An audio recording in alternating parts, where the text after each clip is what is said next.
So the properties are kind of a lot, and I know that. It's tough to get used to.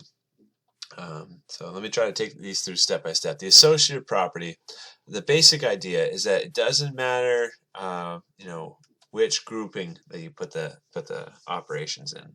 Like that's why there's an associative property of addition and multiplication, and not subtraction, and not division. Okay, there's no associative property of either one of those two. The associative property says, you can do 1 plus 2 plus 3 first, or you can do 1 plus 2 first. You'll get the same answer, right? Doesn't matter which one you put the parentheses around to emphasize which one goes first. Notice the associative property, the order that the digits come in doesn't change. It's still the same, right? The commutative property would be if you switch up the order of the digits.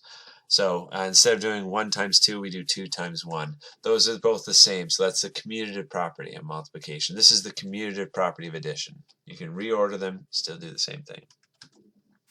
The distributive property, if you have something like this. Now, look, I know it's easier and it makes more sense to do 2 plus 1. That gives us 3, and then do 3 times 3. But the distributive property is going to help us out with algebra. It's going to help us get out of some jams so we can solve some equations. The distributive property says you multiply that number in front of the parentheses to everything inside the parentheses. So 3 times 2 makes 6, 3 times 1 makes 3, and then you can add them up to make 9. Same answer, right? But the distributive property will help us out in algebra for sure. The identity properties. Identity properties are when you do something to a number and it doesn't change.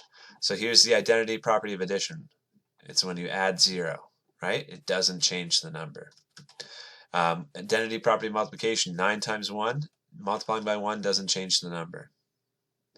Then inverse properties, it's like where you do the opposite to make something completely disappear. Oops, this is bad. This is 1. Gosh, I can't believe I did that. But 5 plus negative 5 makes 0. That's the inverse of 5. Negative 5 is the inverse. And then 3 times its reciprocal, 1/3, that gives us just 1. Okay, it undoes it. Okay, so those are the basics. You'll see those in your homework this week.